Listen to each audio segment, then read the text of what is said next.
நித்ரா TV நேயர்கள் அனைவருக்கும் திருவண்ணாமலை ஆழ்வாரின் இனிய காலை வணக்கம். இன்றைய ஜோதிட தகவல். இன்றைய ஜோதிட தகவலில் சகுனம் அப்படின்னு பேர். சகுனம்னா வீட்டை விட்டு வெளியில் வரும்பொழுது ஒரு பூனை குறுக்க போயிடுது. இப்போல்லாம் பூனை கறி போட்டுக்கிட்டு இருக்கிறானுங்க. பூனை குறுக்க போயிடுது. அப்புறம் எதிர்த்தாப்பில் இருக்கிறவங்க அவங்களி வந்துடுறாங்க. அப்புறம் எதிர்த்த வீட்டுக்காரங்க 8ஆம் போராக இருக்கிறனால எனக்கு சரியில்லை இப்படிங்கிறத தேவையில்லாமல் மிகைப்படுத்தப்பட்டு இது ஒரு தங்களுடைய தன்னம்பிக்கையை குறைக்குது. எதிர்த்த வீட்டுக்காரங்க 8ஆம் போராக இருக்கிறதுக்கு அவங்க கிரகம் சரியில்லாமல் அவங்க நல்லா தான் இருக்கிறாங்க. உங்கள் ராசி நட்சத்திரம் சரியில்லாததுனால உங்களுடைய பிறந்த நேரம் சரியில்லாததுக்கு உங்களுடைய பாவம் எதிர்த்த வீட்டுக்காரனுடைய பாவத்தை இழுக்குது. அதனால் 8ஆம் போருக்கும் உங்களுக்கும் சம்பந்தமே கிடையாதுங்கிறத மீண்டும் வலியுறுத்திக்கிறேன்.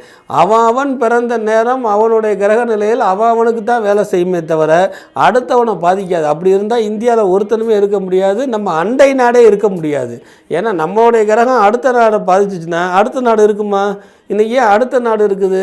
அப்போ அடுத்த வீட்டுக்காரனா எதிர்த்த வீட்டுக்காரனா நம்ம கிரகம் பாதிக்குமா?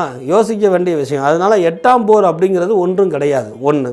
ரெண்டாவது, நம்மளுடைய கிரகச்சாரம் பூனை குறுக்க போயிடுச்சு அப்படின்னா நிதானம் தேவை. ஏதோ ஒரு அபங்க செயல் நடக்க போகுது, எச்சரிக்கையாரு. ஆனால் வென்று விடலான்னு உணர்த்துவதற்காக பூனை குறுக்க போச்சே தவிர இப்போலாம் பூனையே பார்க்க முடியல. பூனை குறுக்க போகிறதே பெரிய விஷயமா இருக்குது.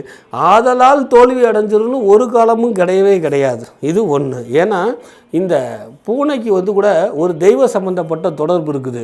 ஒரு வகை அசுரன் பூனையாக எல்லா விலங்கினமும் மாறக்கூடிய தன்மை உள்ளவனா அவன் என்ன செய்தான்னா பூனையினுடைய அமைப்பாக இருக்கிறானா. இந்த பூனையினுடைய ரோமத்திலிருந்து உழுவக்கூடிய ஒரு வகை பூனையாக மாறி அண்ணாமலையாரை போய் உள்ளே செவிக்கிறானா.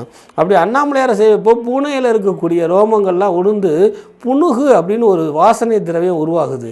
அதனால தான் சுவாமிகளுக்கு இன்றைக்கும் புணுகு சாத்திக்கிட்டு இருப்பாங்க. அப்போ பூனை கூடையோடைய ரோமம் பூனை கூட கடவுளுக்கு செய்யும் பொழுது அந்த பூனை குறுக்க போவதனால தான் காரியம் கெட்டுச்சுது. இன்றைக்கி கூட அண்ணாமலையாருக்கு இன்றைக்கும் புணுகு சாத்தப்படுது. புணுகன் அப்படின்னு அவனுக்கு ஒரு பேரே உண்டு அண்ணாமலைக்கு. அப்போ ஒரு விலங்கினங்கள் இருக்கக்கூடிய பூனை கூட சாஸ்திரங்களும் தெய்வமும் ஒத்துக்கொள்ளும் பொழுது பூனை குறுக்க போனனாலே நீங்கள் தோற்று போயிடுவீங்க. உங்கள் மனமும் செயலும் உத்வேகமும் இருந்தால் எது குறுக்க போனாலும் தோக்க மாட்டீங்க.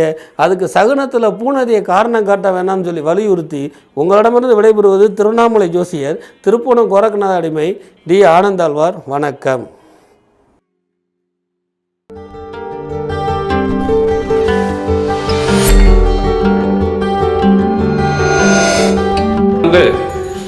ஆலய வழிபாடுகள் முறைகளெல்லாம் தமிழ்நாட்டில் இருக்கக்கூடிய ஒவ்வொரு ஆலயமும் தரிசனம் செய்யணும்னா நித்ரா ஆரா என்று சொல்லக்கூடிய சேனலை சப்ஸ்கிரைப் பண்ணிது தரிசனம் செய்து கொள்ளும்படி கேட்டுக்கொள்கிறோம்.